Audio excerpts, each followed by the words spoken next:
পুনৰ বানৰ তাণ্ডৱ মানিকপুৰৰ ৩ নং নাচনগুৰিত এতিয়া অব্যাহত আছে আই নদীৰ গৰাখহনীয়া। বঙাইগাঁও জিলাৰ উত্তৰ অভয়াপুৰী সমষ্টিৰ মাজেৰে বৈ যোৱা আই নদীৰ ভয়ংকৰ গৰাখহনীয়াত সৰ্বশান্ত পৰিয়ালৰ কাষত থিয় হৈছে JCTU সংগঠনে।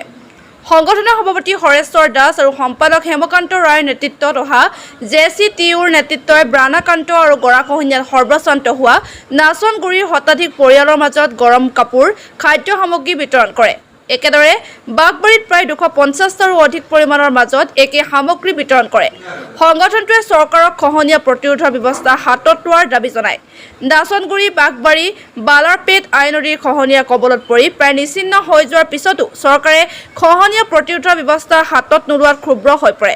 যদি চৰকাৰে খহনীয়া প্ৰতিৰোধৰ ব্যৱস্থা হাতত নলয় তেন্তে আন্দোলনৰ কাৰ্যসূচী হাতত ল'ব বুলি সকীয়নি দিয়ে।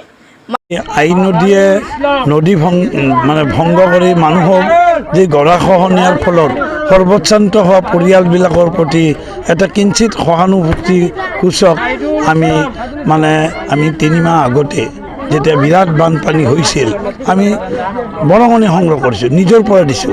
আৰু সেই দিয়াৰ মাজেদি যিহেতু আমি মানুহবিলাকক বিশেষ একো দিব পাৰে আচল সমস্যা, কিন্তু অন্ততঃ যাতে শীতকালীন অৱস্থাত এই যে গৃহহীন আশ্ৰয়হীন অৱস্থাত আছে তেওঁলোকে যাতে শীতকালত যাতে অন্ততঃ কিবা এটা যাৰ নিবাৰণ কৰিব পাৰে, আমি তাৰ কাৰণে কিছু কম্বল, আঁঠুৱা, বেডশ্বীট ইত্যাদি লৈ আহিছোঁ। আমি কেৱল ইয়াতেই নহয়, আজি একেলগে আমি বাঁশবাৰী 2 নং 3 নং বাঁশবাৰী অঞ্চলতো আমি 250 বেছি পৰিয়ালক আমি যথাসাধ্য একে সাহায্যকে আমি দিছোঁ। 2 মাহ আগত আই নদীৰ বাঢ়নী পানীয়ে যেতিয়া গৰাখহনীয়াৰ তাণ্ডৱ সৃষ্টি কৰিছিল আমাৰ 3 নং নাচনগুৰিত, মোটামুটি 35-36টা পৰিয়াল উঠুৱাই লৈ গৈছে। এতিয়াও এসপ্তাহ আগত বৰ্তমান এসপ্তাহ আগতো মোটামুটি 15-20 ঘৰ উঠি গৈছে। এতিয়াও যিটো ভাঙনি সৃষ্টি হৈছে এনেকৈ ভাঙি ভাঙি গোটাই 3 নং নাচনগুৰিখন আৰু এসপ্তাহৰ ভিতৰতে নোহোৱা হৈ যাব।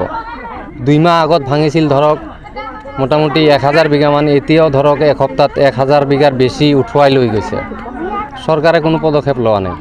এতিয়াও ভাঙি আছে আমাৰ এইফালে। আমি এইটো বিচাৰোঁ নদীখন আমাক বান্ধ দিয়ক, চৰকাৰক এইটো আমি বিচাৰোঁ।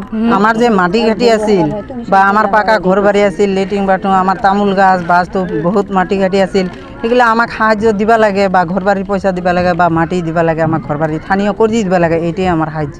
মানিকপুৰৰ পৰা কেমেৰাত আলী মণ্ডলৰ ৰিপৰ্ট, এনি লাইভ।